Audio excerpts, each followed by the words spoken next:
All right, guys. So tonight I decided I'm gonna get this motor out of this thing here. I can't get it unstuck. It's still seized.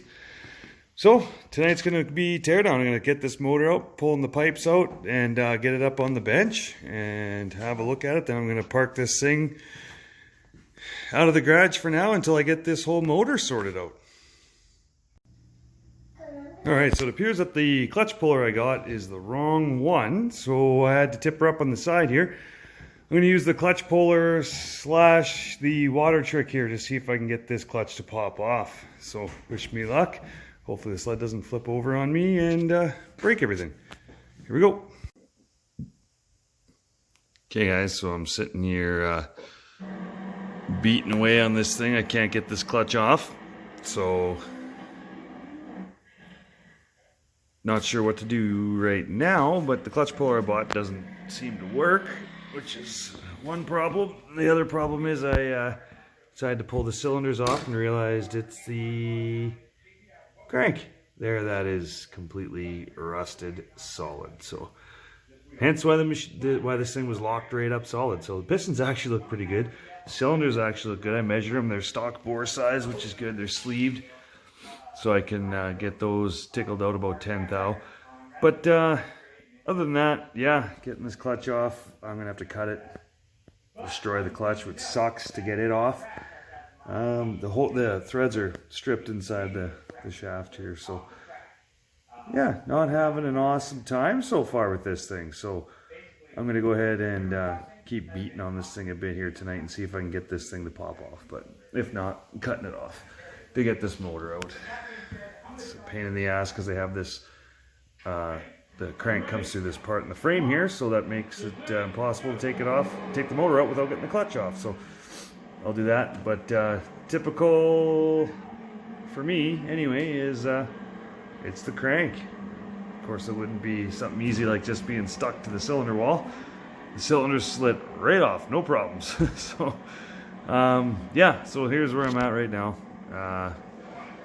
Not sure which direction I'm going to go here right now, but the only thing I can do is get this clutch out of here and then get the motor out. So I'll keep working away here.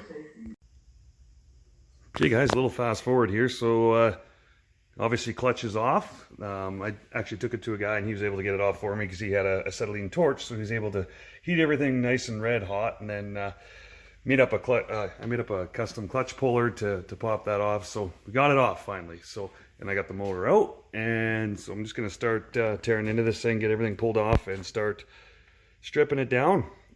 Get into this crank and see if it's savable. It actually looks not bad. Like some of that rust is just flaking off, and everything underneath looks good. So maybe this thing will be savable still, but we'll see here. I'm gonna start pulling it apart and go from there.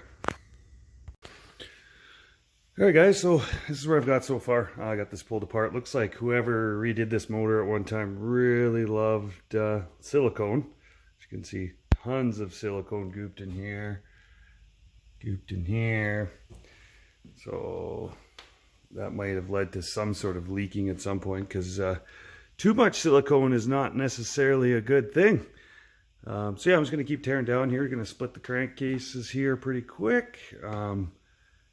Yeah, see what I got inside, but so far everything else looks pretty good. Like just dirty as usual, but not even, you know, honestly that dirty. But I think this thing was just poorly rebuilt at one time, and I think that's kind of what I'm dealing with here. So yeah, I'll keep going here, but this is here's your water pump and your oil pump, kind of what drives your oil pump, all here, all in one housing. So a little different than what I'm used to seeing, but yeah, nothing not manageable here, so keep going.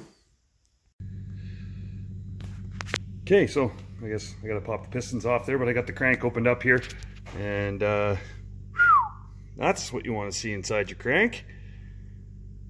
But you know what? All in all, it looks to be not too terrible, actually. The bearings are all seized, so obviously the bearings are gonna have to be replaced, which we already knew that going in, but I think the crank might be savable, I think. But so what I'm going to do is just get this thing all apart and then get this crank sent off to a crank doctor and see what he has to say. See if he can get it all cleaned up and get this thing right again. But I'll just keep going along here. Okay guys, here it is. Crank is out, and yeah, looks pretty bad. A lot of this rust looks worse than it actually is. Like, it's scraping off pretty good, and I can see some good metal underneath there still. So I don't know I need to get it pressed apart and then get these pieces all cleaned up and everything and see how it actually looks. But my luck, it's not salvageable, but this crank can split into 2 different pieces, so maybe I just need to find the whole mag side, but odds are you're probably gonna have to find a whole crank, not just mag side or PTO side. People usually don't have just one half laying around. But so I'll get to looking, but at the same time, I'm gonna get this one sent out. I'm gonna just soak it in some PB Blaster and let it just kind of eat away at that rust, and scrape some more off and just see what it's like before I send it out, and decide from there if I actually want to send it out. So yeah, that's all I got for this right now, until I find out how this crank is. If it's completely junk, then I got to start sourcing a new one before I go ahead and do any more work on the chassis. So that's where I'm at, guys. Thanks for watching.